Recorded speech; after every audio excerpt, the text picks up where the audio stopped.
happening with it? White Boy Radio, back with another one. Look, I want to give everybody an update on Leilani Simon and the case of Little Quentin. About a month ago, there were some information came out. I think people were using it on Twitter. You heard a little bit on the YouTube streets. I don't think all the information is out there for people. So just to recap on this, what's going on here is there's legal proceedings within the case because apparently Leilani had 7 journals that she kept, okay? And because in grief, in her way of dealing with grief, what she likes to do is write. And she had 7 journals. And this came of way because her mother, Billy Joe, had to turn them over, okay? Through that, the courts had a little legal tiff-raff with it because it wasn't really legal. Check it out. In her testimony, Howell admitted her daughter Leilani Simon had been in a drug recovery home for 3 weeks leading up to Quentin's murder back in October 2022. Howell said she turned over 7 journals to the court that she claimed she never knew existed before the subpoena. Howell also testified that her daughter told her she uses writing as a way to work through grief. The judge also heard arguments for the defenses over their motions to throw out the murder and some false reporting charges. Couple key takeaways from that clip real fast, just reviewing what we knew. If you followed this case, you know that the tragedy pimps had a lot to do with it. And with the lawyers arguing to get the journals thrown out, and now they're actually putting in to get murder charges and some indictments gone. Also, there are some false reporting that has to get, they petition to get off as well. Okay, this has to do with the tragedy pimps. I did a video about this before. Back to the tragedy pimps. If you can remember and recall Dolly, when he was out there and he asked this lady, Leilani, about drugs and whatnot, she said she's trying to get right and she gave a date. We now know that that's a lie because weeks beforehand that little Quentin went missing, she's in rehab, okay? So you get her on a little lie right there. But as far as these journals go, which would be very important, who knows what's in those journals? 7? And she writes them when she's grieving? There's a technicality that they can't use them. Check the clip out. Her 20-month-old son Quentin in October of 2020. Police believe she put his body in a dumpster at a mobile home park near her home. Quentin's remains were found in a Chatham County landfill months later. Simon's legal team says her writings are protected by the Georgia Constitution and that police had no probable cause to confiscate them. Simon's next... All right, with all that said, you see what's going on with the journals, all 7 of them, the grieving journals. What you have here is her defense wanting to get indictments thrown out that were against her, okay? Murder indictments, okay?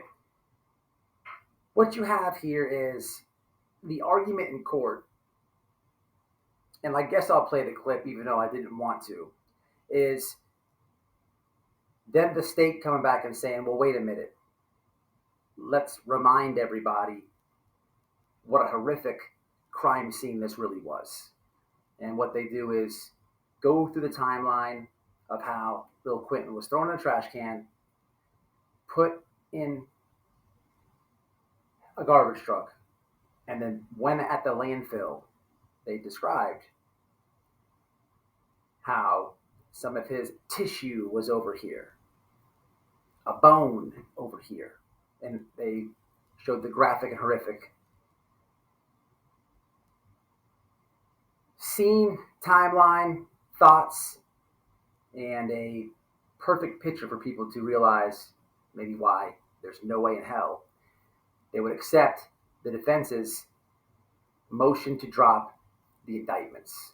March, the defense tried to throw out 3 murder charges and 4 of the false statement charges. They did it by filing 2 demurs. Today, the state responded to those claims, sharing new details about Quentin's gruesome demise.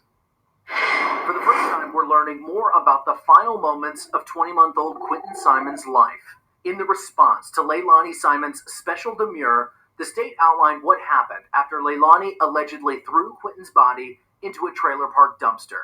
Hours after throwing Quentin's body away, a garbage truck came, lifted the trash, and dumped it into a compactor inside the truck. When the load arrives at the landfill, it's dumped on the ground and a bulldozer shoves the garbage 300 feet into different cells. Quote, "This is not a neat process," prosecutors write in their response. They say it requires multiple sweeps by the bulldozers that shove, spread, and smear the contents.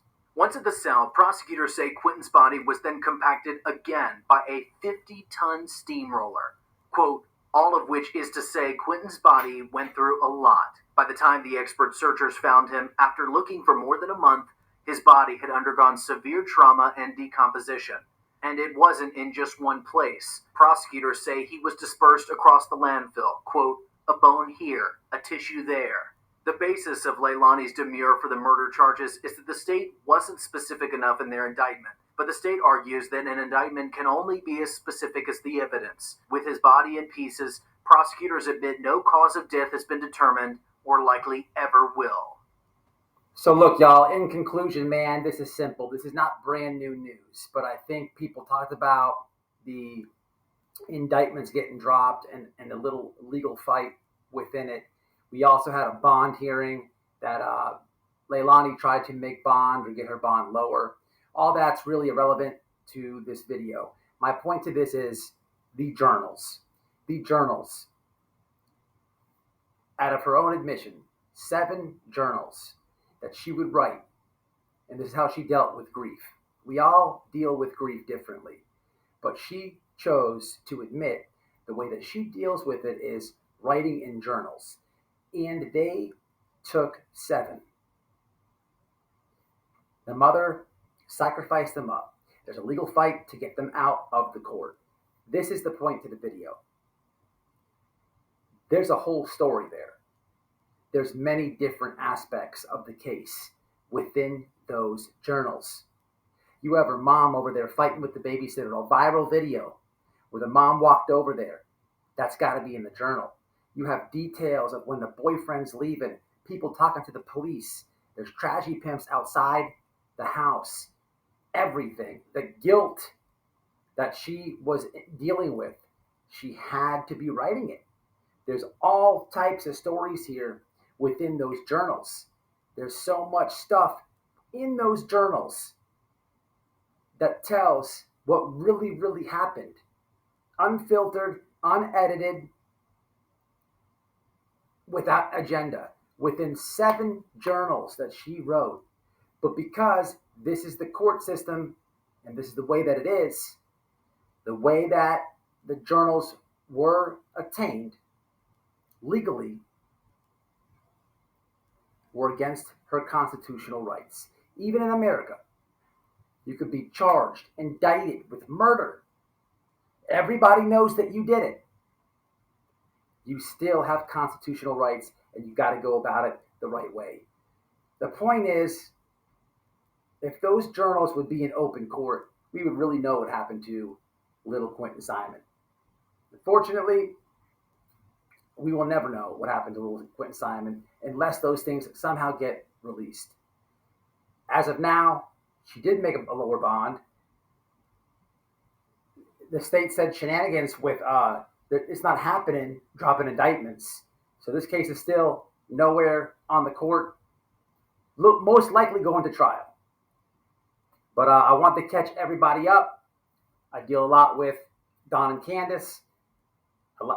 We really paid attention to this case, and I haven't given an update on it in a long time. And I hope that I did this clearly and made it make sense. And hopefully you learned something. Until the next one, signing off, White Woman.